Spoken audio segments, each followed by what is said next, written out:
যে কোনো আর্ট বা সাহিত্য তার জন্য সবচেয়ে প্রথম প্রয়োজন হয় রসবোধ। এবার মুশকিল হচ্ছে আমার রস সংখ্যা ওই 6তেই আটকে গেছে, অর্থাৎ ভোজন রস। আমি সাহিত্য রসের 8, 9 বা 10-এ পৌঁছাতে আর পারিনি।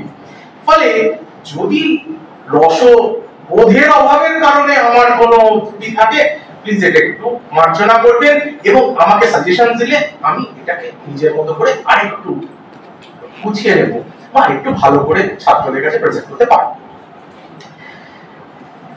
তো আমরা এই একটাই শব্দের যে সিলেবাস সেটা নিয়ে যখন শুরু করলাম তখন এর বাংলা করলাম আমি যে চিত্র। এবার চিত্র এই শব্দটা যখন আমি ডিকশনারিতে দেখলাম বা অভিধান খুললাম, বাচস্পত্র খুললাম, সেখানে এর মানে এই চিত্র ধাতুটার মানে করা হলো ক্ষণিকে, আলেখ্যে আর অদ্ভুতে। তার মানে 3টে মানেতে ব্যবহার হয়, ক্ষণিকে, আলেখ্যে এবং অদ্ভুতে। আমি এখান থেকে মনে করলাম আচ্ছা তার মানে কি, এবং পরবর্তীকালে যখন টেক্সট পড়তে শুরু করলাম আমি 3টের মানে খুব ভালোভাবে বুঝলাম। অন্তত আমার মনে কি বুঝলাম, যে আমাদের এই চলমান জীবনের বহু মুহূর্তই বড় অদ্ভুত। জীবনের প্রতিটি মুহূর্তই ক্ষণিক, কারণ তার পরের ক্ষণে সে আর থাকে না। অনেক ভালো লাগার মুহূর্ত, অনেক দুঃখের মুহূর্ত, অনেক বিস্ময়ের মুহূর্ত, সবই তো ক্ষণিক এবং অদ্ভুত। অদ্ভুত মানে যা আগে হয়নি, অর্থাৎ প্রথমবার আমি দেখছি সেই মুহূর্তগুলোকে। কারণ কাল তো বয়ে যাচ্ছে ক্রমশ, কাল তো থামছে না কারোর জন্য। তাহলে এই কালস্তম্ভনের কোন ক্রিয়া তো আমাদের জানা নেই। তো বিভিন্ন আর্ট ফর্ম বা কলা তা এই কালস্তম্ভনের একটি কাজ করে। আজকের দিনে যখন একটি বিশেষ মুহূর্ত আমি ফটোগ্রাফি করে রাখি, আমার ভালো লাগার মুহূর্ত আমি ফিরে পাই যখন এই ফটোগ্রাফিটা দেখি। ঠিক তেমনি যখন চিত্র দেখি তখন আমরা কি করি না, সেই ক্ষণ যা অদ্ভুত ছিল তাতে আমরা ফিরে যাই। এবং এই অদ্ভুত মুহূর্তগুলোকে ধরে রাখার যে ক্ষমতা রয়েছে চিত্রের, এই জন্যই চিত্র এই কলা হিসেবে 64 কলার মধ্যে একটা ইম্পর্টেন্ট স্থান পেয়েছে। এবার সত্যি আমি পরে আসছি 64 কলার সঙ্গে তার রিলেশন। এছাড়া ছবি কেন করি, বানাই? এক তো আমি আমার কথা বোঝাতে চাই, আমার ভাব বোঝাতে চাই, আমার ভালো লাগা শেয়ার করতে ভালো লাগে।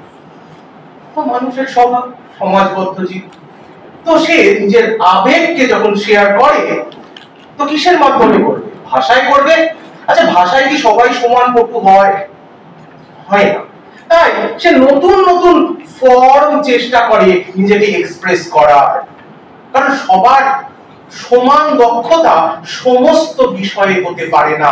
তাই সে নিজের তাগিদে বিভিন্ন বিভিন্ন ফর্মে নিজেকে এক্সপ্রেস করার চেষ্টা করে, যেটাতে সে ভালো। অর্থাৎ আমার প্রকাশ করার তাগিদ, আমার আনন্দ, আমার দুঃখ, আমার বিস্ময় প্রকাশ করার তাগিদ আমাকে নতুন কিছু সৃষ্টি করায়। তাই একটা দুটো নয়, ক্রমাগত এগোতে এগোতে আমরা 64 কলাতে পৌঁছালাম to express hour aesthetic sense. যদি আধুনিক কবির কোন কথায় আমি বলি, আমি নিজেকে বললাম আমি কবি নই, আমি সহৃদয় নই, আমি অন্যদের ধার করা কথাই বলবো। তাই আধুনিক কবির কথা দিয়েই বলছি, কিন্তু আপনারা অনেক তাড়াতাড়ি বুঝতে পারবেন। সাইয়েদ কাজরির একটি লেখা কবিতা, যেটা পরবর্তীকালে গান হয়, খুব আধুনিক গান। तो फिर ले आया दिल मजबूर क्या कीजिए, रास ना आया रहना दूर क्या कीजिए। तो সৃষ্টি করা ছাড়া উপায় থাকে, এটা স্বতঃস্ফূর্তভাবে আসে। বাগেশ্বরী শিল্প প্রবন্ধাবলী রবীন্দ্রনাথ ঠাকুর, সেখানে শিল্পের অধিকার সেখানে অবনীন্দ্রনাথ ঠাকুর একটা খুব সুন্দর কথা বলছেন যে আমার নাতি হঠাৎ করে এসে বলল, যদি তুলি না থাকতো, রং না থাকতো, তুমি আঁকতে কি করে? বললো, কেন? আমি পাখির পালক দিয়ে আঁকতাম। আচ্ছা, পাখির পালক যদি না থাকতো, আমি গাছের পাতা বা গাছের গোঁটা দিয়ে আঁকতাম। আচ্ছা, তাও যদি না থাকতো, কেন? আমি আঙুল দিয়ে আঁকতাম। ফলে শিল্পীর সৃষ্টির ইচ্ছা মাধ্যমের উপর নিরপেক্ষ, মাধ্যম নিরপেক্ষ, সে তার মাধ্যম রাস্তা খুঁজে নেয়। অর্থাৎ আমরা কেবলমাত্র মাধ্যম, টেকনিক্যাল ডিটেলস এর উপর শুধু নজর দেব না, সৃষ্টির করার যে ইচ্ছে সেটা আমাদের কাছে খুব ইম্পর্টেন্ট। কেন ওদের সৃষ্টি করার ইচ্ছা? এই কবিতাটা যদি আমি আরেকটু পড়ি, দিল কহ রাহা হ্যায় ইয়ে মুকম্মল কর হি যাও, वो जो अधूरी सी बात बाकी है। আমাদের অনেক কথা বলার ছিল, হয়তো বলে উঠতে পারিনি, সেই আধুরি সি বাত বাকি है। তার জন্যই সৃষ্টি, তার জন্যই আমরা এগিয়ে যাই, নতুন নতুন ভাবে নিজেকে এক্সপ্রেস করার চেষ্টা করি। वो जो दबी दबी सी आस बाकी है, জীবনের অনেক অপূর্ণতা, অনেক না পাওয়া রয়ে যায়। তাই বাস্তব জীবনের সঙ্গে মিশিয়ে আমার কল্পনাটাকে আমি আরেকটু বাড়িয়ে দিই। তাই সেখানে অনেক না পাওয়ার দুঃখটাকে আমি ভুলতে পারি। वो जो दबी दबी सी आंच बाकी है, জীবনের উষ্ণতা ছড়িয়ে দেওয়ার আরেকটা সুযোগ পাই। वो जो रुकी रुकी सी राह बाकी है, অর্থাৎ যে রাস্তা বোধহয় আটকে গেছিল, বন্ধ হয়ে গেছিল, সে রাস্তা নতুন ভাবে খুলে যায়। वो जो रुकी रुकी सी चाह बाकी है, ওই কোথাও দমিত ইচ্ছের রাস্তা খুলে যায়। তাই এই যে ওয়ার্ল্ডলি লিমিটেশনস, সেখান থেকে নিজেকে বার করে একটা আরো বড় জায়গাতে, আরো বড় পরিসরে নিজেকে মিলে ধরার যে সুযোগ, সেটা আমাদের দিয়ে দেয় সমস্ত কর্ম, যে কোনো আর্ট। অবনীন্দ্রনাথ ঠাকুরের কথায় বাদশার মতো চাওয়া, সাধারণ লোকের মতো নয়। অর্থাৎ আমার চাওয়া, সে একটা বৌদ্ধ সন্ন্যাসী, তিনি বলছেন তার কথায়, একটা বৌদ্ধ সন্ন্যাসী সে একটা কেভে থাকে, গুহাতে থাকে। কি দরকার ছিল অজন্তা তৈরি করা, কি বাদশার মতো থাকা? স্মৃতিসৌধ বানাবো, কি দরকার ছিল তাজমহল তৈরি করার? কারণ সে বাদশার মতো চাওয়া, বড় গ্র্যান্ড। বেশ, এই কথা আমরা পরে পাবো। যদি আমরা দেখি কি জন্য দরকার, আলোচনা করলাম। অর্থাৎ ধর্ম, অর্থ, কাম ও মোক্ষ, প্রায় সবকিছু পাওয়ার রাস্তা হয়ে যাচ্ছে কে? চিত্র। আর কি? মঙ্গল্যম, অর্থাৎ মঙ্গল প্রাপ্তির উপায় হচ্ছে চিত্র। এবং আচ্ছা, আপনাদের মনে হতে পারে এখানে প্রবর, বারবার এই শব্দটা আসছে, শ্রেষ্ঠ। আচ্ছা, প্রত্যেকটা আর্ট ফর্মই তাকে নিজেকে শ্রেষ্ঠ বলে, এটাকে প্রত্যেকে পিঞ্চ অফ সল্ট, প্রত্যেকেই নিজের বিষয়কে দারুণ বলে। এখানে যিনি পেইন্টার, তিনিও নিজের বিষয়কে দারুণ বলেন। কিন্তু হ্যাঁ, এটাও কিন্তু ধর্ম, অর্থ, কাম, মোক্ষ প্রাপ্তির উপায়। কিভাবে? এই প্রশ্ন আমার বরাবর ছিল, এখনো আছে। কিন্তু আমি খুঁজে দেখলাম যে এই ধর্ম, অর্থ, কাম, মোক্ষ এটা পাচ্ছি কি করে? এই কলাটা কিসের আন্ডারে আসছে? না, দৃশ্যকাব্যের মধ্যে নাট্যাশ্রিত হচ্ছে এই কলাগুলি। নাট্য কিসের অঙ্গ? কাব্যের অঙ্গ।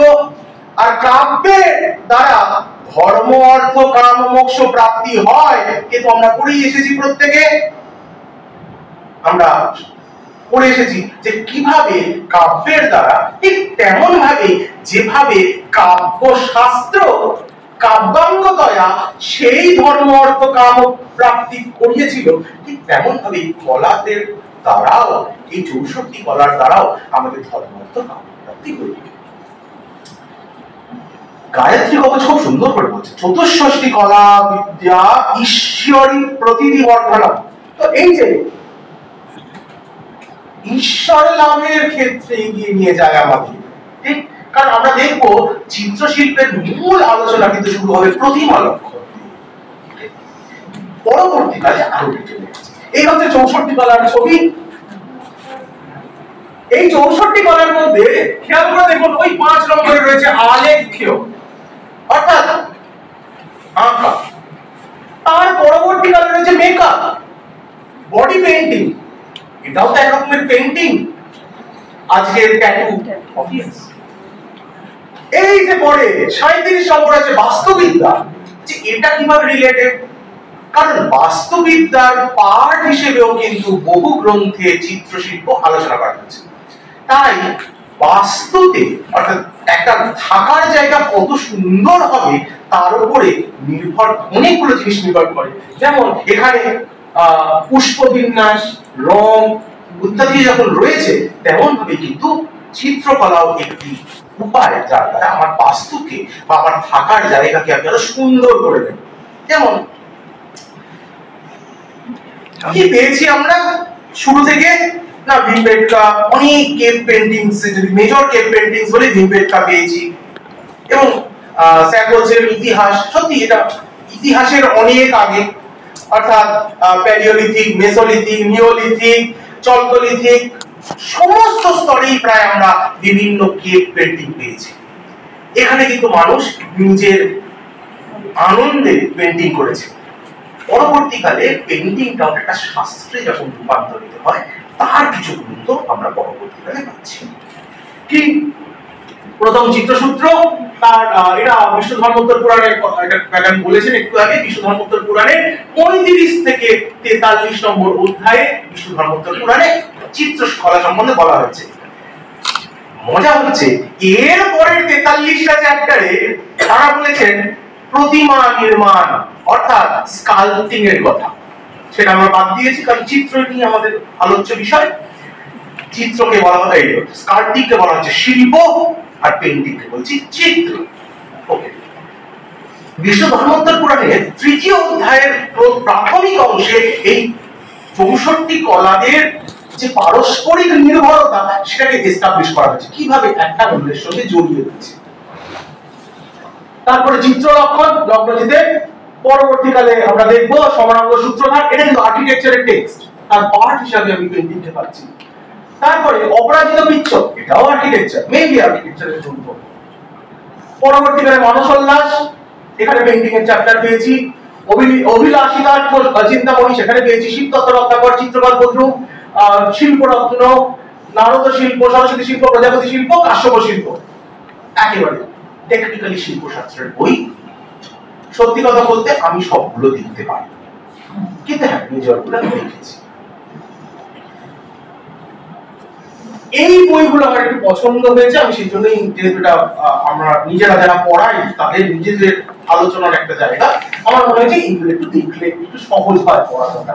এক হচ্ছে ইসাবেলা নার্ডির থিসিস, আমাদের স্টেলা ক্রামশেসের, এখানে এই বইটিতে তিনি অবনীন্দ্রনাথ ঠাকুরকে উৎসর্গ করছেন। এছাড়া পিডি মুখার্জির বিষ্ণু ধর্মোত্তর পুরাণীয় চিত্রসূত্র, এটা ভালো লেগেছে আমার।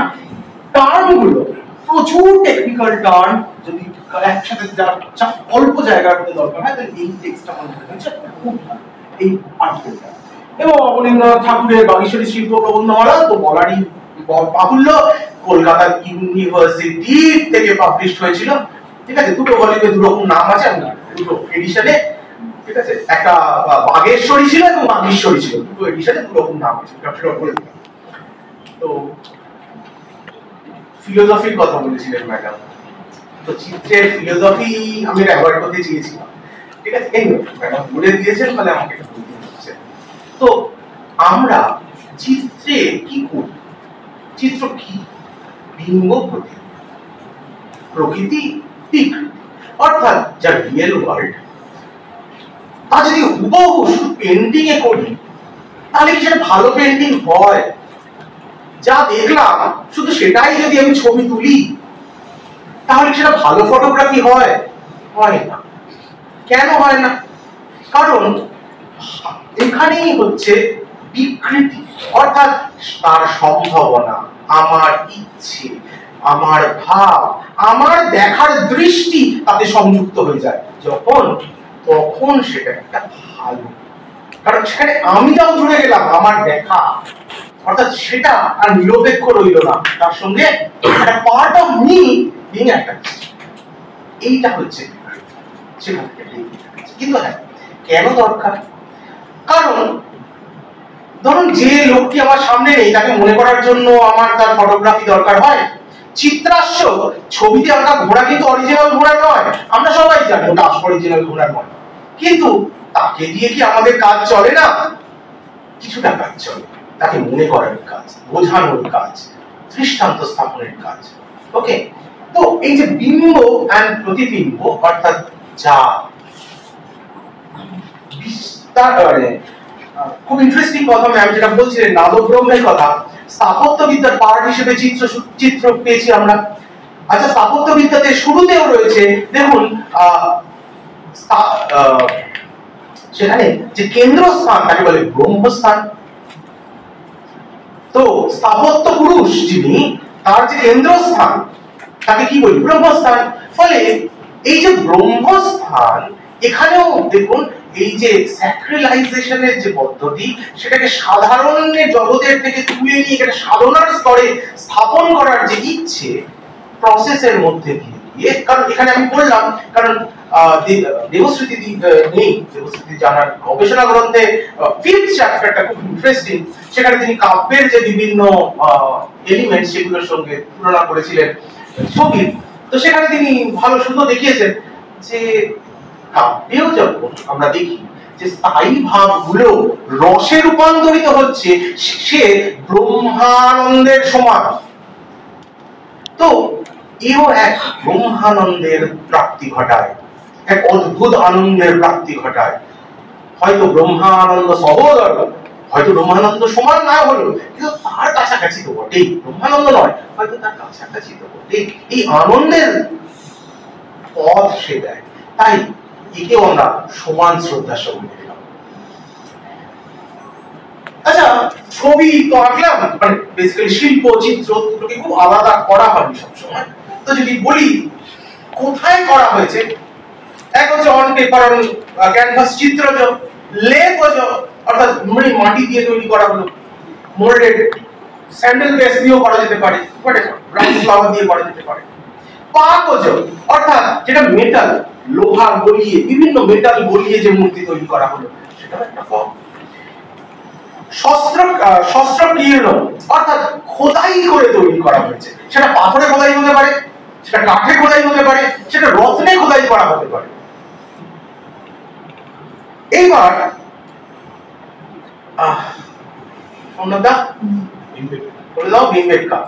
তাহলে এই আর্লিয়েস্ট প্রায় 30,000 বছর আগের ছবি মানুষের আঁকা, ভারতের ভীমবেটকা, মধ্যপ্রদেশের।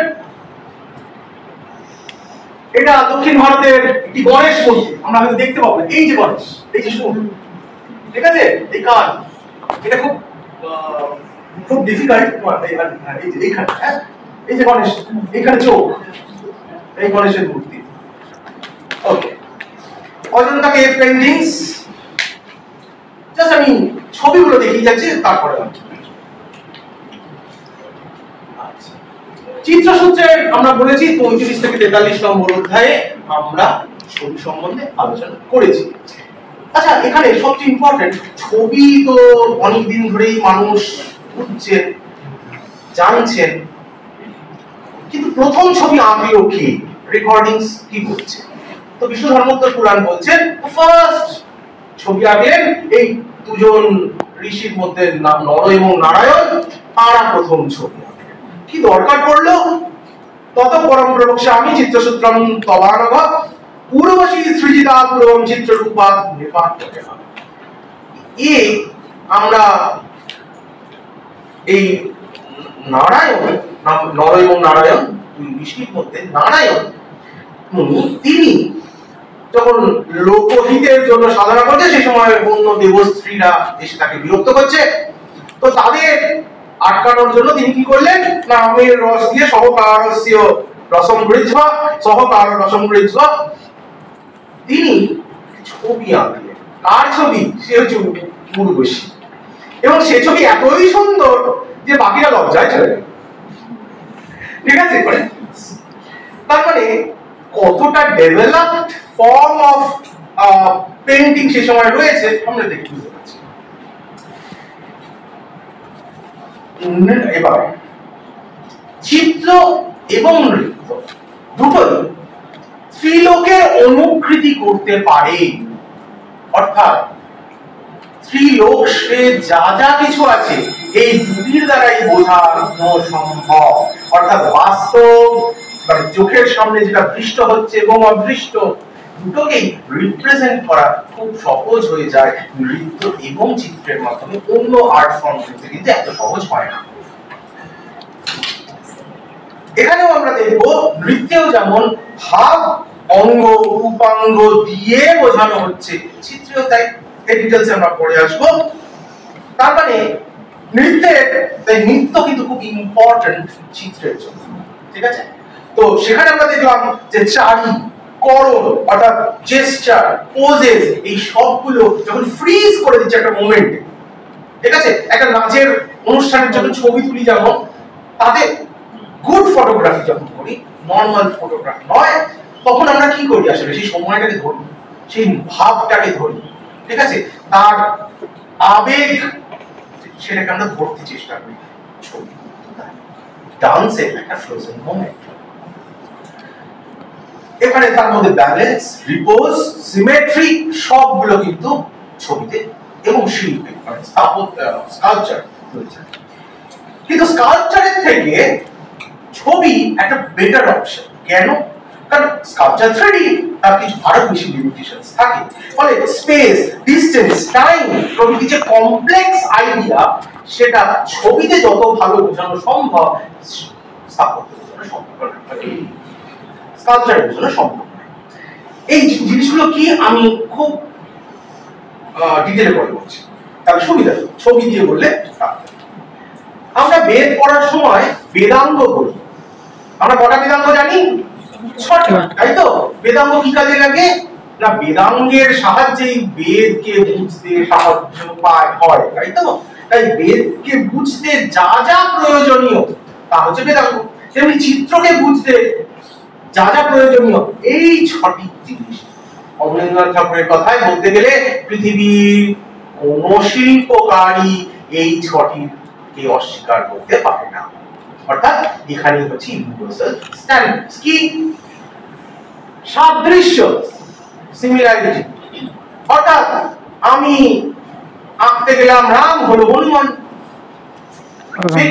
কারণ আমার লিমিটেশন আছে, আমি ভাবতে পারি, কিন্তু আমার লিমিটেশনস এর কারণে আমার এন্ড রেজাল্ট অন্যরকম হতেই পারে। যেমন যদি আমরা দেখি যে আবার অবনীন্দ্রনাথ ঠাকুরে ফিরে আসি, উনি বলছেন যে আমাদের ক্রমাগত নিজেকে তৈরি করে কল্পনার জাল বুনে অপেক্ষা করতে হয়। কখন? এবং চোখ খুলে অপেক্ষা করতে হয় কখন সে মুহূর্তে এসে ধরা দেয়।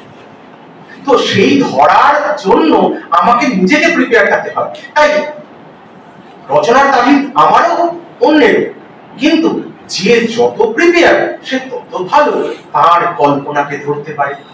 ঠিক তাই এখানে সিমিলারিটির মধ্যে আমি যা বোঝাতে চেয়েছি, দেখাতে চেয়েছি, তার সঙ্গে কতটা সাদৃশ্য সেখানে তৈরি হলো। সাদৃশ্য মানে কেবল আকৃতিগত সাদৃশ্য নয়, তার ধর্মগত, গুণগত, ঠিক আছে, সাদৃশ্যটাও কিন্তু ইম্পর্টেন্ট। সাদৃশ্যবাচক শব্দ বলতে কিন্তু আমরা কেবল আকৃতিগত সাদৃশ্য ধরি না, যেমন কাব্যে। এখানে কিন্তু তাই। দেন প্রমাণ, প্রপোর্শন, কোনটা কতটা বড় হবে। এই যে একটু আগে আমরা কেন দেখিয়েছি, খেয়াল করে দেখুন, এই অবলোকিতেশ্বর, তাই তো? তো অবলোকিতেশ্বরের সাইজ কত?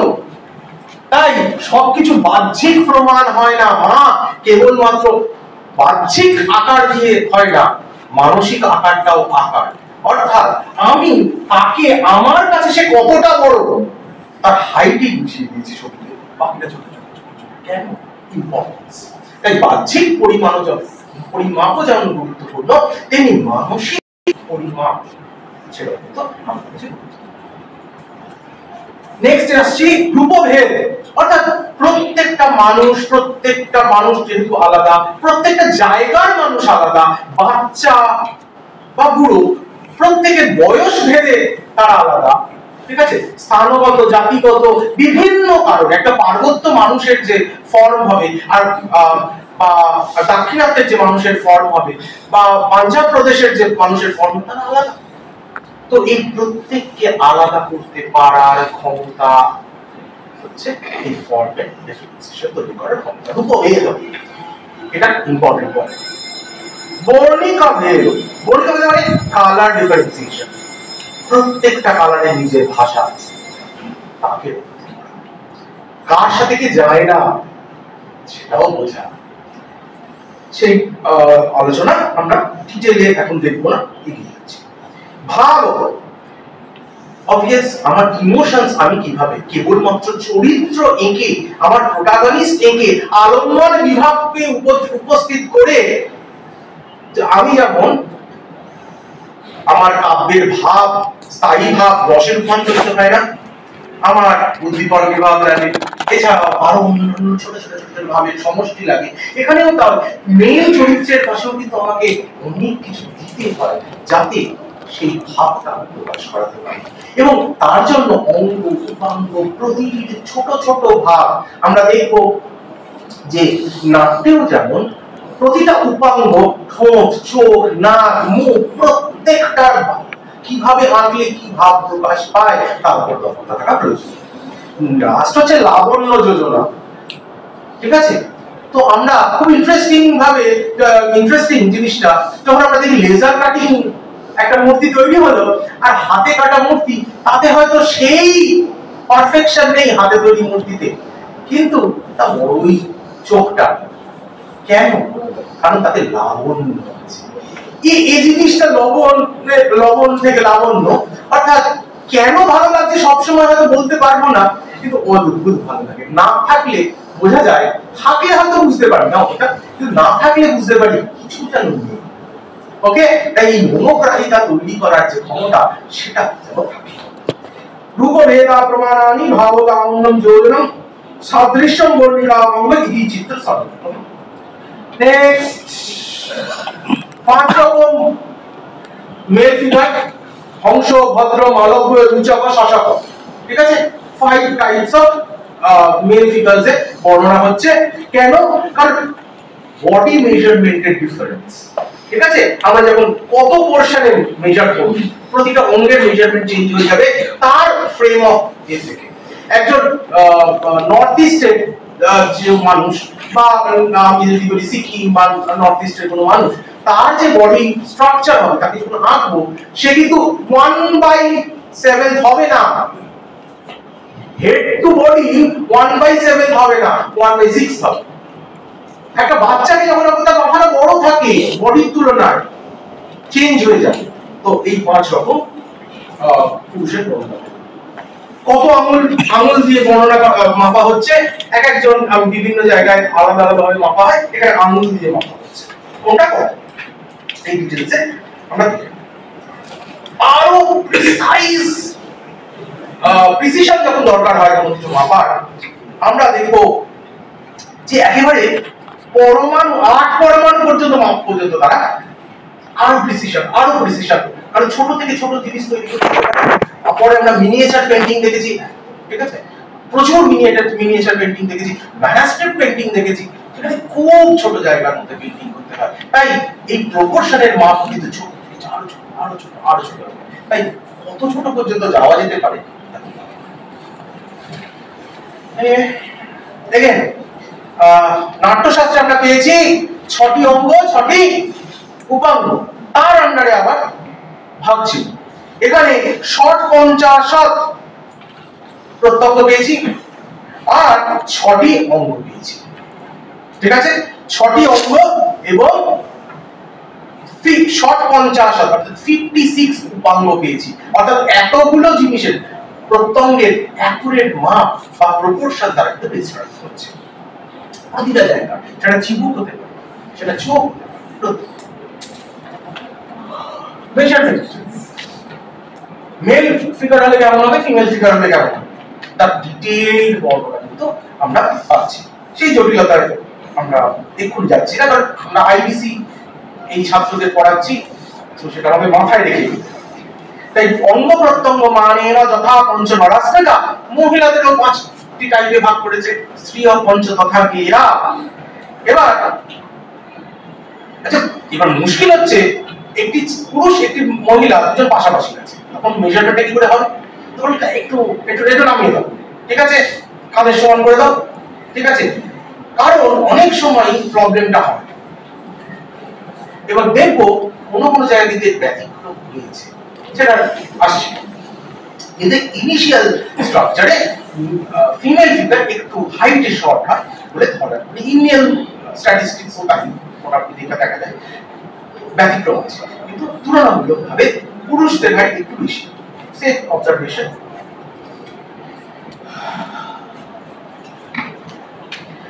আচ্ছা, একটা এক্সাম্পল লিখেছি। চোখ, চোখের কিরকম চাপের আকার। চাপ কি? কে বলবে? চাপের চাপ আকার, চাপের আকার, চাপ মানে ধনু, চাপ হচ্ছে ধনুকের আকার। ভবেদ নেত্র, ধনুকের আকারে হতে পারে, মৎস্যের আকারে হতে পারে। মীনাক্ষী নামই তো হয়, মীনাক্ষী তো নামই তো আছে, তো মৎস্যের আকার হতেই পারে, ঠিক আছে। উৎপলক, ঠিক আছে, পদ্ম ফুলের ন্যায় চোখ হতে পারে। পদ্মপত্র নিবন্ধ থাকতে পদ্মপত্রের মতো চোখ হতে পারে।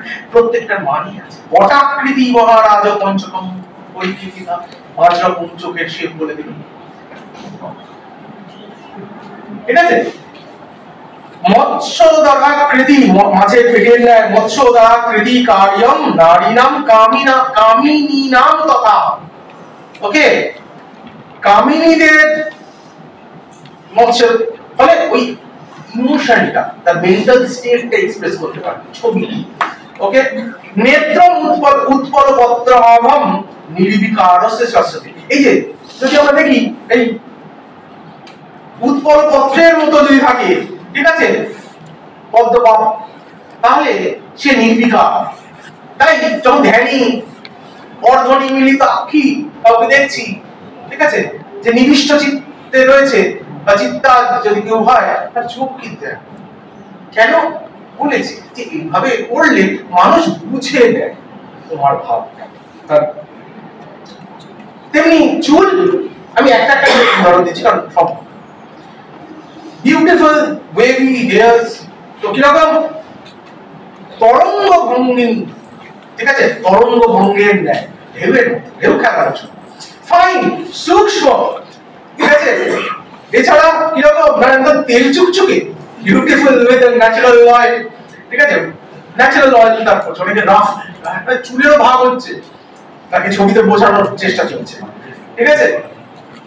তেমনি ইন্দ্রনীল কালো চুল, কুচকুচে কালো, এটা ঘন ইন্দ্রনীল চুল, তেমনি ডার্ক সাফেয়ার কালারের মতো। এছাড়া বিভিন্ন টাইপ অফ সাব টাইপ রয়েছে আমাদের। চূর্ণ কুন্তল আমরা বলেছি সাহিত্যে, ঠিক আছে, কুচো চুল, ঠিক আছে, যেমন লক্স, কুন্তলা, কার্লস, ঠিক আছে, ওয়েভি। আবার কারো কারো চুল একেবারে সিংহের কেশরের ন্যায়, একদম সিংহ কেশরা, ঠিক আছে। কারোর বড় বড় জঙ্গলির মতো চুল বানিয়েছিস, পুরো ছাকড়া চুল। তেমনি টুইস্টেড, ঠিক আছে, একেবারে কোকড়া, জট পাকানো। আর লাস্ট পাকানো আর জট পাকানো হচ্ছে ম্যাটিক। সাধু সন্ন্যাসী বলে বোঝাবি, তপস্বী বোঝাবো কি করে? চুলেও তো স্পেশালিটি কি আছে, বোঝাবো যে ম্যাটিক। আচ্ছা, ভালো পেন্টিং কিভাবে হবে? বলছে রস যেখানে পরিস্ফুট হয়েছে, অর্থাৎ আমার স্থায়ী ভাব যেখানে রসে কনভার্টেড হয়েছে, যে যেটা দেখে আমাদের মনে আহ বলতে ইচ্ছে, সেটাই ভালো ছবি। অর্থাৎ সেটা দুঃখে আমার কি বলবো, করুণ রস হতে পারে, সেটা শৃঙ্গার রস হতে পারে, সেটা বীর রস হতে পারে, সেটা অদ্ভুত রস হতে পারে, ঠিক আছে। কিন্তু যেটা বলে আলটিমেটলি যেখানে স্থায়ী ভাব রসে রূপান্তরিত হয়েছে, মন আহা বলে উঠেছে, সেইটি হচ্ছে ভাব। সেখানে মুড এন্ড এক্সপ্রেশনস প্রপারলি স্থির, অর্থাৎ ব্যালেন্স, স্টেবিলিটি, এটা কম্পোজিশন। আচ্ছা, এটা খুব ডিফিকাল্ট বোঝানো, এটা অনেক রকম ভাবে হয়। শেপ দিয়ে ব্যালেন্স তৈরি করা যায়, কালার দিয়ে ব্যালেন্স তৈরি করা যায়। অর্থাৎ একটা ছবির মধ্যে খেয়াল করে দেখুন, পুরোটা কালো, এই হলুদগুলো বড় বেশি চোখে হচ্ছে না, হলুদগুলো বেশি চোখে পড়ছে কি? কেন পড়ছে বলুন তো? এটা কালারের ব্যালেন্স ওয়েট, এটা কালারের নিজস্ব ওয়েট। অতটা কালোর মধ্যে এইটুকু হলুদ, সেও কিন্তু তার চেয়ে বরং বেশি ওয়েট ক্যারি করছে। অর্থাৎ কালারের ওয়েট থাকে, প্রতিটা কালারের শেপ বা আকৃতিরও ওয়েট হয়। তাই কম্পোজিশন করার সময় এইগুলো মাথায় রাখতে হবে। পেইন্টিং কিন্তু সেই ধরনের আর্ট যেখানে কিন্তু সাদা ক্যানভাস নিয়ে শুরু করতে হয়। অর্থাৎ আমরা একটা একটা একটা একটা করে অবজেক্টে বসাই, তাই কোনটা কোথায় বসাবো তার ব্যালেন্স, অর্থাৎ কোন দিকটা যেন আমাদের ব্যালেন্সটা কি করে বুঝবো? তার চোখ কোন দিকে বেশি চলে যাচ্ছে। যদি চোখ সব দিকে ছড়িয়ে পড়ে তাহলে বুঝবো ব্যালেন্স। যদি দেখি না চোখ একদিকেই মাত্র আটকে যাচ্ছে বারবার বারবার, তাহলে বুঝবো চোখটা ইমব্যালেন্স। অর্থাৎ চোখ বাকিটা রিড করতে চাইছে। ওকে, এটা একটা ইয়ারস্টাইল। স্থির সূক্ষ্ম অর্থাৎ ডিটেইলিং কার কত বেশি, এটাও একটা ইম্পর্টেন্ট ফ্যাক্টর। সূচি অর্থাৎ ক্লিনলিনেস, সিম্পলিসিটি, এত কিছু রেখেছি যে কোনটাই আমি খেয়াল করতে পারছি না, ঠিক আছে, কোনটাই মন বসাতে পারছি না, এমন সিম্পলিসিটি। আর লাস্ট হচ্ছে প্রসাদ। ওই বললাম কোনটা প্রসাদ, বড় ভালো, এই এই এই হচ্ছে প্রসাদ। প্রসাদ এই যে ভালো লেগেছে, এই ভালো লাগাটা যেখানে থাকবে। এবার ছবি তোলার সময় আমরা তো প্রচুর রকম পোজ দিই। আচ্ছা, পেইন্টিং এর পোজের দরকার নেই? অবভিয়াস আছে।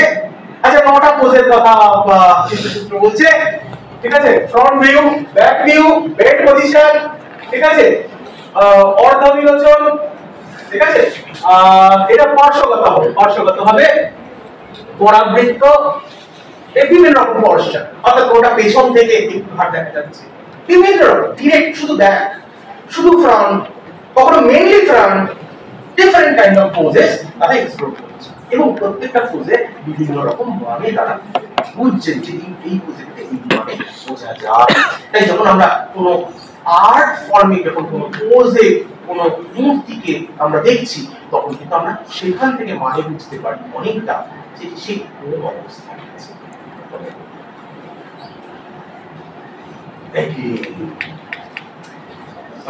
এটা আমরা বলি ত্রিভঙ্গ মুরারি। ত্রিভঙ্গ ব্যাপারটা মানে অর্থাৎ শরীরে, আচ্ছা কেউ কেউ এখানে ডিজিটাল মিডিয়াতে কাজ করেছেন, সেখানে যখন কোনো ছবিকে বাঁকাতে হয় তখন পিভট বা পয়েন্ট দিতে হয় জয়েন্ট গুলোতে একটা করে, সেই জয়েন্ট থেকেই তো আমাদের ভাঁজ হয়, যে কোনো কিছু হাত পা কোমর যে কোনো জয়েন্ট থেকেই তো ভাঁজ হয়। তাই এই কতগুলো জয়েন্ট, মেজর জয়েন্ট, সেটা হতে পারে এখানে, এখানে, কোমরে, ঠিক আছে, এই মেজর জয়েন্ট গুলোতে যখন ভাঁজ হয়, কতগুলো জায়গায় ভাঁজ হয়েছে, ঠিক আছে, এটা হচ্ছে ভঙ্গ। আর ইম্পর্টেন্ট হচ্ছে যদি শরীরটাকে মাঝামাঝি ভাগ করুন, তাহলে দুটো দিক কতটা সিমেট্রি আছে, ঠিক আছে, এই দুটো, এটা অভঙ্গ, ঠিক আছে, কোথাও ভাঙনি, স্ট্রেট বা ট্র্যাক। এটা সমভঙ্গ, দুদিকে সমান, একদম পারফেক্ট। এও সমভঙ্গ। পরেরটা অতিভঙ্গ, সে এত জায়গায় ভেঙেছে, কত জায়গায় ভেঙেছে দেখুন, পায়ে, গুম্ফো, তারপরে নি, যেমন অংশরূপ আমরা এখানে যেখানে জয়েন্ট সেখান থেকে ভেঙেছে, তারপর থেকে আমরা অনেক জায়গায় ভাঙা দেখতে পাচ্ছি। তাহলে ওই যে মাথা ফেলে গেছে কাঁধ থেকে, এতগুলো জায়গায় যখন, এটা অতিভঙ্গ। এই যে ত্রিভঙ্গ স্পেশালি, তারপরে যেটা আমরা খুব পরিচিত ত্রিভঙ্গ, 3টে জায়গায় এখানে দেখা যায়। ওকে, তো কত জায়গায় ভঙ্গ, তার উপরে আরেকটা ইম্পর্টেন্ট টার্ম আছে ক্ষয় এন্ড বৃদ্ধি। ক্ষয় এন্ড বৃদ্ধি কেন ইম্পর্টেন্ট? খেয়াল করে দেখুন যে আমরা কাউকে দেখতে পাই কি, যখন আলো এসে পড়ে আমরা দেখি, আচ্ছা আলোতে এলো, হ্যাঁ সরি, আলো এলো, তো আলো তো সব জায়গায় সমানভাবে পড়ে না। এখানে যদি দেখি, বন্ধ হলে হবে, তো সেখানে যদি দেখি যে যেখানটা আলো তাড়াতাড়ি এসে পড়েছে, আমার সামনের অংশ, ঠিক আছে, আলোর কাছের অংশ, সেখানে বেশি আলো যেখানে দূরে সেটা কম। তাহলে এই যে দূরত্ব বোঝানো, স্পেস বোঝানোর যে ব্যাপার, বোঝাতে আমরা আলো কোথায় কতটা শেডিং হবে সেটা আমরা ঠিক করি। তাছাড়া কোনটা উঁচু কোনটা নিচু এটা বোঝানোর জন্য আমরা কিন্তু শেডিং ইউজ করি। তেমনি এটা হচ্ছে, এবং যারা মূর্তি বানায় তারা ক্ষয় আর বৃদ্ধি, ফটোগ্রাফি যারা করে তারা ডেপথ অফ ফিল্ড বলে।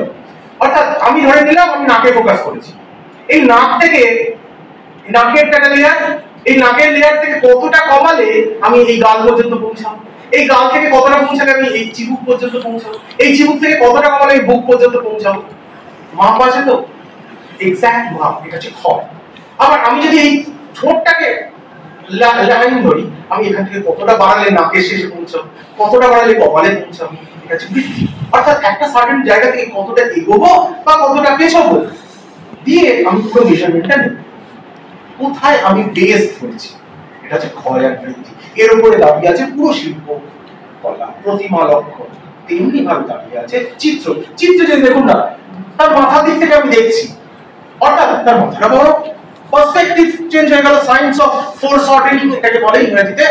এটা ফোর্স অর্ডারিং, অর্থাৎ যেটা সামনে আছে সেটা বড়, যেটা দূরে আছে সেটা ছোট। এটাও একটা মাধ্যম, কালারও একটা মাধ্যম। আমি জাস্ট একটা স্যাম্পল দিলাম হচ্ছে এই ড্রয়িং এর ক্ষেত্রে। এছাড়া কালার আছে, বর্তনা আছে, সব কিছুর মধ্যে দিয়ে আমরা এই জিনিসটা করে থাকি। হয় আমি জিনিসটা বুঝে কালারের শেডিং বা টোন চেঞ্জ হয়ে যায়, ঠিক আছে, করে করে আমরা কিন্তু ডেপথ বোঝাই, কোনটা কত গভীর। একটা গভীর কুয়োর ছবি কি করে বোঝাই, কি করে ওই গভীরতাটা বোঝাই, ওই কালারের ডেপথ, লাইনের ডেপথ। হবে পাওয়ার আসছে না কোনো কারণে, একটু দেখবে বন্ধ হয়ে যাবে যে কোনো জিনিস, কেন পাওয়ার আসছে না। আমরা যে ক্যানভাসে যদি ধরে নিচ্ছি, ক্যানভাসে করি বা ফ্রেমে, একটা ফ্রেম লাগে, তাই তো, তার একটা চেহারা আকার, সেই আকার মোটামুটি চার রকম। অবলং, এটা হচ্ছে রিয়েলিস্টিক পেইন্টিং এর জন্য লাগে। স্কয়ার হচ্ছে লিরিক্যাল পেইন্টিং। আচ্ছা খেয়াল করে দেখুন, কালীঘাটের পট, সেই কালীঘাটের পট বা রাজস্থানের যে হনুমান কথা পড়ে তাদের যে পট, সেই পটগুলো থাকে হচ্ছে স্কয়ার স্কয়ার শেপের, অনেকগুলো জোড়া থাকে, ঠিক আছে, রোল করে করে। বেসিক্যালি ওটা এখন চলে আসছে। নাগর, এই নাগর, আমি দুঃখিত কারণে এটা আমি কাল রাতে বুঝতে পেরেছি এই নাগর সেই নাগর নয়। নাগর মানে কেউ তো সিটি লাইট নয়। নাগর different kind of painting style, ঠিক আছে, তাতে ডিটেইলিং অনেক বেশি থাকে। এটা এটা আমার ভুল, এটা আমি ঠিক করতে পারিনি। আমি কালকে রাতে জেনেছি, সরি। হঠাৎ অন্য একটা জায়গায় করতে করতে আমি রিয়েলাইজ করি। আর এই সবগুলো মিশিয়ে ফেললে যেখানে মিক্স ফ্রেম হতেই পারে। আর ভারতে তো আমি বলেছি ফ্রেমের কোনো বাধ্যবাধকতা নেই, অনেক রকম জায়গায় করা যেতে পারে। মাটিতে করা যেতে পারে, দেয়ালে করা যেতে পারে, ছাদে করা যেতে পারে। ফিরে আসি কালারে। চিত্রসূত্র নাট্যশাস্ত্র অনুযায়ী 5 রকম কালার, মেজর কালারস, ঠিক আছে। শিল্পরত্নেও আমরা পাচ্ছি 5 রকম কালার। এখানে ডার্ক ব্লু পাচ্ছি, এটি ইউরোপ নয়, খেয়াল রাখতে হবে, যেখানে ব্লু কিন্তু অনেক পরে এসেছে, ঠিক আছে। এই জন্য রয়্যাল ব্লু, কেন রয়্যাল মানে ওই রাজপরিবারই কিনতে পারতো, কারণ এই যে ধরনের বস্তু দিয়ে পাথর দিয়ে তৈরি করা হতো সেটা ভেরি কস্টলি, ঠিক আছে। নীল কিন্তু ইউরোপিয়ান রেনেসার অনেক পরে পেইন্টিং পাচ্ছে। ওই কিভাবে তৈরি হতো এই রংগুলো, না শাক ভেঙে সাদা রং, লাল হচ্ছে অলক্তক জুস অর্থাৎ লাক্ষার জুস, ঠিক আছে, বা গৈরিক মাটি বা লেড, হরিতাল হচ্ছে সালফিউরেটেড আর্সেনিক, গ্রিন ব্রাউন গ্রিনিশ মানে ওই ব্রাউনিশ গ্রিন যেটা যেটা কি বলে স্যাভেজ গ্রিন, না শুনলেন তো, স্যাভেজ গ্রিন। ব্ল্যাক ফ্রম কলচর, একদম প্লেন কালি। বিভিন্ন রকম পাথর ভেঙে সেটাকে ডাস্ট তৈরি করা হচ্ছে, আরো ঘন করা হচ্ছে, পুরো একদম পাউডার ফর্ম তৈরি করা হচ্ছে। আচ্ছা পাউডার ফর্ম তারপরে জলে বা তেলে গুললেই তো রং করা হয়ে যায়, কিন্তু সেটা কি থাকবে? মোটেই থাকবে। তাহলে কি লাগবে? একটা অ্যাডহেসিভ লাগবে। ইউরোপিয়ান পেইন্টিং আমরা দেখছি যে সেখানে এগ ইউজ করা হচ্ছে। এখনো ভালো নিউটন প্রভৃতি যে ওয়াটার কালার কোম্পানি তারা যেটা ইউজ করে হানি, সেটা রংটাকে টিকিয়ে রাখে, বাইন্ড করে, ধরে রাখে, ঔজ্জ্বল্য ধরে রাখে। এখানেও তো কিছু লাগবে, বিভিন্ন রকম পাথর দিয়ে আমরা চলগলিথিক যে কালার তৈরি করতাম। তো এই বাইন্ডিং এর ক্ষেত্রে আমরা বিভিন্ন রকম গাছের রেজিন ইউজ করছি, ঠিক আছে, আলাদা আলাদা গাছের রেজিন ইউজ করছি যাতে সেই রংটা এই ছবিতে ধরে থাকে, ঝরে পড়ে থাকে। কালার এন্ড সিম্বলিজম, আচ্ছা কালার কি শুধুই রং? না হে, কি বললো? আমি বলিনি। রক্তম প্রেমম চ দর্শয়তি, লাল রং প্রেমকে বোঝায়, আমি বলিনি, চিত্রসূত্র বলে গেছে। নীলা শান্তি মুপদিশতি, নীল রং শান্তিকে বোঝায়। কারণ কালার কেবল কালার নয়, সে একটা ভাবকেও রিপ্রেজেন্ট করে। তেমনি এটা একটা স্যাম্পল, গ্রিন হচ্ছে ফার্টিলিটি এন্ড আদার্স, লাইভলি, এই ব্যাপারটা বোঝানোর জন্য। হচ্ছে বজ্রলেপ। এই বজ্রলেপটা কি?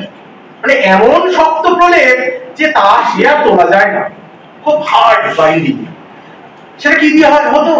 পুরো অনেক আলাদা মেথডস রয়েছে, কিন্তু আমি সাদার্ন ইন্ডিয়ান যে মুরাল পেইন্টিংস এর যে রেফারেন্স পেয়েছি সেখান থেকে আমি দেখছি যে বাফেলো স্কিন বেসিক্যালি সেটাকে প্রচন্ড বয়েল করে একদম সেটাকে মানে কাদার মতো করে নেওয়া হচ্ছে এবং সেটাকে ড্রাই করা হচ্ছে, যখন সেই পাউডার ফর্মেট হচ্ছে তার মধ্যে আরো কিছু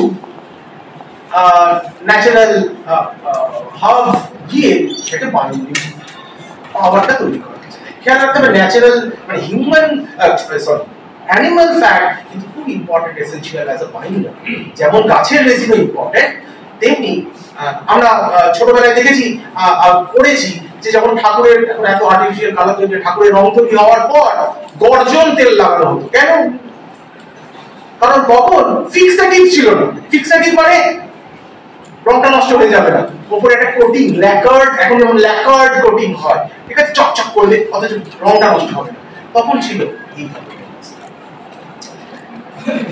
এখানে আমরা দেখবো নিম বার্ক রেজিন, একটা রেজিন ইউজ হচ্ছে।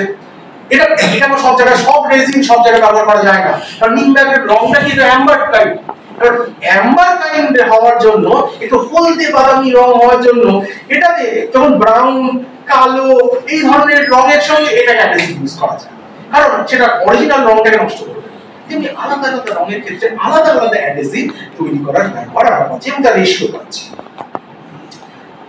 এমনকি মেসোলিথিক স্টেজে খেয়াল রাখতে হবে, মেসোলিথিক মানে প্রস্তর যুগেও মোটামুটি আমরা এই অ্যাডহেসিভের জায়গায় মাস্টারি করে ফেলেছি প্রায়, ঠিক আছে, সাধারণ নয়, মডার্ন যুগ নয়। আচ্ছা ব্রাশ তৈরি হবে তো আঙুল দিয়ে করে, তো ব্রাশ তৈরি হচ্ছে কি দিয়ে? এক ধরনের ওয়্যার ব্রাশ পাওয়া যাচ্ছে, সেগুলো দিয়ে ছবি দিয়েছি। এছাড়া ব্রাশের হাতল তৈরি হচ্ছে আলাদা ক্ষেত্রে আলাদা রকম, বিশেষ করে সুপারি ডাটি, বাঁশের কঞ্চি। আচ্ছা বাঁশের কঞ্চিটা আমরা ছোটবেলায় দেখেছি, কেন বলুন তো? বাঁশের কঞ্চিটা মেইনলি ইউজ হতো যখন লাইন পেইন্টিং হতো, লাইন বেসড পেইন্টিং হতো, কারণ বাকি অন্য কিছু দিলে সেটা ওই লাইনের সঙ্গে কন্ট্যাক্ট হলে কেমিক্যালি ডিস্ট্রয় হয়ে ভেঙে যেত। তাই লাইন পেইন্টিং এর ক্ষেত্রে কিন্তু লং লাস্টিং হতো কেবল ব্যাম্বু স্টিক অ্যান্ড গ্লাস। এছাড়া ডেকোরেটিভ পারপাস আমি বললাম ফাইন রেজিন ইউজ হতো অনেক অনেক জায়গায়, যেটা পাহাড়ি যে পেইন্টিংস আমরা দেখেছি ফাইন রেজিন ইউজ হতো। তেমনি আমরা বললাম গর্জন তেল আমরা পেয়েছি, ঠিক আছে, সেগুলো অনেকগুলো কারণ ইউজ হতো। এক হচ্ছে অ্যান্টি ব্যাকটেরিয়াল, কালারগুলো খেয়ে নেবে না পোকায়, ছবি ফুটো করে দেবে না, ঠিক আছে।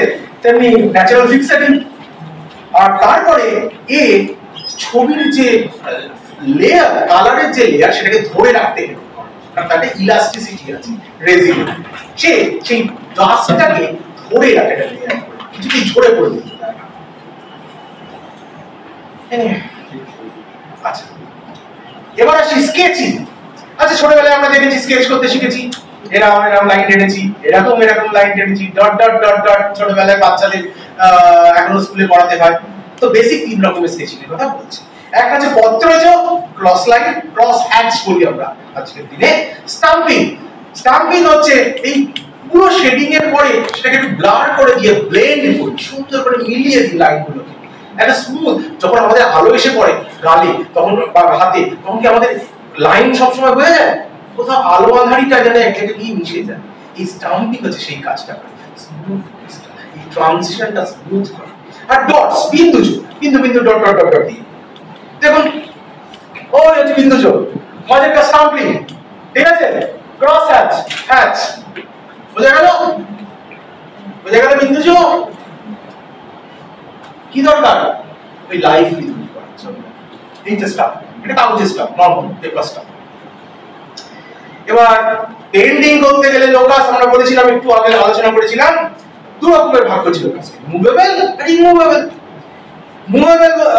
ইমুভেবল হচ্ছে ভূমিতে, মাটিতে করছি যেটা, বা দেয়ালে করছি যেটা। তাহলে ওয়াল পেন্টিং যেমন মুরাল, ফ্রেস্কো, এটাও তো পেন্টিং, তাই নাকি? আবার মাটিতে করছি, ফ্লোরে করছি, সেটাও তো পেন্টিং। আবার পোর্টেবল আছে, যেমন পোর্ট্রেট, ভাবচিত্র সাথে করে নিয়ে যেতে পারো স্কুলে, এমনও পেন্টিং। দেখুন, মীনাক্ষী আম্বান টেম্পল, মাদুরাই, সিলিং এ হয়েছে তো পেন্টিং। এটা কি, কে বলবে? বৌদ্ধ?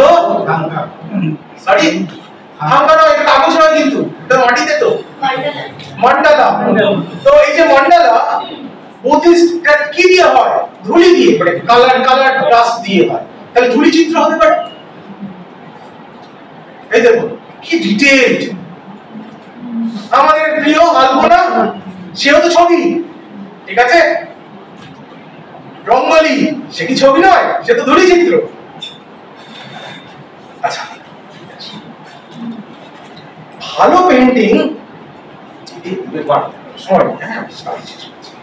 আচ্ছা, কোয়ালিটি অফ গ্রেট পেন্টিং এর মধ্যে আমরা চারটি জিনিস আছে, ভালো করে লিখবেন। এটা আমি কেন লিখেছি অন্য কথা। টার্গেট অডিয়েন্স, এটাকে মাথায় রাখবেন, কাদের কাছে বলছি, ঠিক আছে। একটা বাচ্চাকে বললে যে আমরা কিন্তু সহজ করে বলি, ঠিক আছে, বড়দের বললে সেই অনুযায়ী ভেবে বলি, তেমনি টার্গেট অডিয়েন্সটাও কিন্তু পেন্টারের একটা ভালো বিষয়। তাই এই চারটে জিনিসের প্রপার ব্যালেন্স দরকার। রেখা বা লাইন্স, বর্তনা শেডিং, ডিটেইলিং অলংকরণ হচ্ছে ভূষণ, আর কালারিং এটা হচ্ছে চাপ। কে কোনটা অ্যাপ্রিশিয়েট করে, কোন class of section of audience? বলছে যারা মাস্টার্স, অসাধারণ পেইন্টার্স, মানে তারা মাস্টার, তারা সেই ওই লেভেলের পৌঁছে গেছেন, তারা লাইনস কে প্রেফার করে। লাইন, তাদের কাছে লাইন, প্রপার লাইন আছে না, গুড বিট। যারা রসিক, সহৃদয়, তারা বর্তনা, লাইট এন্ড শেডের খেলাটাকে পছন্দ করে। ওয়াও, ওখানে ভালো বলে ওয়াও, বাকি দেখতে তারা ইগনোর করতে পারে। ভাই ডেডলি, বাট আমি বলছি মহিলার পছন্দ করে অলঙ্কার, ঠিক আছে। একদম যত ডিটেইলিং থাকবে তাদের খুব পছন্দ। বড় ডিটেইল, কারণ ছেলেরা তো মনেই রাখতে পারে না কালকে কি পড়েছিল, ঠিক আছে। কারণ তাদের ডিটেইলিং এর ক্ষমতা এত খারাপ। মহিলাদের ক্ষেত্রে ন্যাচারাল, দে লাভ ডিটেইল, সো ডিটেইল। এবং তাই আমরা যখন কোনো মহিলা ফিল্ম ডিরেক্টরের ফিল্ম দেখি, সিন বাই সিন খেয়াল করে দেখো, সো ডিটেইল, কারণ তারা think like that. Richness of colour, সেটা সাধারণ যে কোনো মানুষ খুব ভাইব্রেন্ট কালার হলে তাদের মন চাপ করে দিচ্ছে, আকর্ষিত। তাই এই চারটে জিনিসকে যদি প্রপারলি ব্যালেন্স করা হয়, তাহলে সব সেকশন অফ পিপলের কাছে পৌঁছাতে পারবে। এনিওয়ে, দেখো শুধু লাইন্স তো, তার মুভ, বডি মুভমেন্টস, বক্তব্য, প্রপার লাইন্স হলেই দেখো না এনাফ। তাই মাস্টার্স কিন্তু শুধু লাইন্স হলেই এনাফ তাদের কাছে। আচ্ছা, ছবি দেখি পালিয়ে কোয়ালিটি অফ গ্রেট পেইন্টিং, আবার জীবন্ত হতে হবে, ঠিক আছে, জীবন্ত। তাই এটা সবচেয়ে বড় পরীক্ষা কোথায়? একজন ছবিতে মরা মানুষ আর জীবন্ত মানুষের পার্থক্য, এই হচ্ছে great painter. Okay, sleeping and dead, যে ঘুমন্ত আর যে মরে গেছে, এই দুটো ডিফারেন্স ছবিতে যে করতে পারবে, সে হচ্ছে গ্রেট পেইন্টার। হাওয়ায় কাঁপছে এমন ঢেউ, ফ্লেম আগুনের শিখা, ধোঁয়া এবং ঝর্ণার জল, এই প্রত্যেকটাকে যে আলাদা করতে পারবে, সেগুলো গ্রেট পেইন্টার। খারাপ পেইন্টিং এর জন্য কি কি কারণ? এক হচ্ছে ব্যাড কন্ডাক্ট, বাজে সিটিং, আর হচ্ছে খুদ পিপাসা এবং অন্য বিষয়ে মন চলে যাওয়া, এই সবকটাই হচ্ছে বাজে ছবি আঁকার কারণ।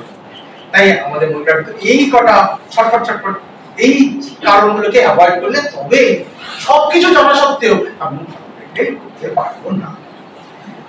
এবার শেষের দিকে চলে এসেছি। আমরা বলেছিলাম না যে মঙ্গলম অর্থাৎ গৃহের মঙ্গলের জন্য আমাদের কি লাগবে, পেন্টিংটা, গৃহে পেন্টিং থাকা দরকার। তো পেন্টিং ফর ডেকোরেশন, সেখানে কি থাকবে, বাড়িতে পেন্টিং রাখবো, সে পেন্টিং এ কি থাকবে, বলছে যে পেন্টিং আমাদের আনন্দ, শান্তি, খুশি এইটা বোঝাবে, এমন পেন্টিং বাড়িতে যেটা বাড়িটা যেন ঝলমল উজ্জ্বল। আচ্ছা, পেন্টিং উইথ শৃঙ্গার, হাস্য, শান্ত রস, এগুলো বাড়িতে রাখতে পারে। বা রাজা নিজের যে চেম্বার, যেখানে সে নিজে থাকে, সেখানে সে বাকি রাস্তায় কোথায় হবে, কেন মন্দিরে, সত্যি মন্দিরের পেন্টিং আমরা দেখেছি সব রকম, ঠিক আছে, মন্দির বা রাজ বা যেখানে প্রদর্শনশালা, চিত্র প্রদর্শনশালা, সেখানে আমরা এগুলো, কিন্তু বাড়িতে, আর বিশেষ করে যে বাড়িতে বাচ্চা আছে, হরর, সরো, ক্রুয়েলটি, এই ধরনের চিত্র অ্যাভয়েড করার কথা বলা হচ্ছে। কারণ ওই যে ভয় করে তাদের না হয়ে যায়, ট্রমা না হয়ে যায়, তাই যে এই বাড়িতে বাচ্চা আছে, ভেরি প্রসেসলি তাদের এই তিনটে রসের যে ছবি, সেটাকে অ্যাভয়েড করতে বলা হচ্ছে।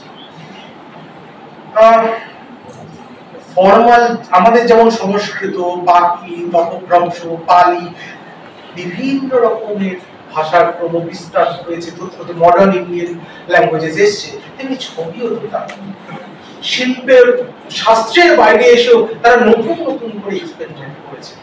তাই আজকালকার দিনে যদি দেখি এই সমস্ত পেন্টিং কিন্তু আমরা দেখতে পাবো, তারা নতুন নতুন করে নিজের উপরে মতো করে নিজেদের প্রকাশ করার চেষ্টা করেছে। এটা তাঞ্জোর পেন্টিং, পরে বলবো তাঞ্জোর, ডিটেলে যাচ্ছি না। এটা বেঙ্গল পেন্টিং, তোমরা বুঝেই গেছো। আচ্ছা, এটা তেলেঙ্গানার নাকাশি আর্ট, এটা উড়িষ্যার পটচিত্র। ওকে, তো বিভিন্ন সময় পাল্টেছে, আলাদা আলাদা করে আমরা চিত্রশীল শাস্ত্রের যে নিয়ম সেটা মেনেছি, কিন্তু ইম্পর্টেন্ট ব্যাপার কিন্তু খেয়াল করে দেখবে যে কোথাও একদম চিত্রসূত্র মেনেই শিল্প রচনা করতে হবে, এটা করলে ভালো। এবং অমরেন্দ্রনাথ ঠাকুর যেখানে বলছেন যে যিনি শিল্পী আর যিনি কারিগর, এটাই তো পার্থক্য। অর্থাৎ কিছু জন কি করেন না, হুবহু তিনি অর্থ উপার্জনের জন্য হুবহু তারা অনুকরণ করছেন, ঠিক আছে, একটা আর্ট স্টাইলের অনুকরণ করছেন। তিনি এতটা গভীরে গেছেন, তিনি বলছেন যে যেমন রোমানরা কেবল গ্রিক শিল্পকে অনুকরণ করেই চালিয়ে গেল, তাদের নিজস্ব কিছু নেই, ঠিক আছে। তো আর শিল্পী এই নিয়মের বাইরে কাজ করতে, যেমন পাবলো পিকাসো নিজের কথা বলছে যে আমাদের নিয়ম শিখতে হয়, কেন, নিয়ম ভাঙার জন্য। তবে ভালো শিল্পী কিন্তু নিয়ম ভাঙতে যাবে, কারণ তার আগে নিয়ম শিখতে হবে। ওকে, তো এই নিয়ম শিখতে গেলে তাহলে খেয়াল করে দেখবো, যখন আমরা এই শিল্প শাস্ত্রের প্রায় সমস্ত গ্রন্থে খুব ভালো করে দেখতে পাই, কিছু কিছু ক্ষেত্রে ছাড় দেওয়া আছে শিল্পীকে, যদি সে মাপ, সেটা পরিমাপের ক্ষেত্রে, প্রপোর্শনের ক্ষেত্রে বা বিভিন্ন ক্ষেত্রে যদি তার শিল্প শাস্ত্রের থেকে বিচ্যুত হয় অল্প, তাহলে তা মানছে, কারণ তার এটা ক্রিয়েটিভ লাইসেন্স। ধন্যবাদ বলে শেষ করবো না, কারণ আমাদের মূল টার্গেট তো আলাদা। একটা স্যাম্পল কোশ্চেন কি কি হতে পারে, দ্যাটস অল। ওকে, বোঝা যাচ্ছে নাকি রঙের জন্য? হ্যাঁ, আচ্ছা, বেসিক ছোট ছোট ছোট ছোট প্রশ্ন, এই ধরনের প্রশ্ন নরমালি শেষ করলাম। কারো কিছু জিজ্ঞাসা থাকলে বলুন, আর কারো সাজেশন থাকলে তো আমি আরো বেশি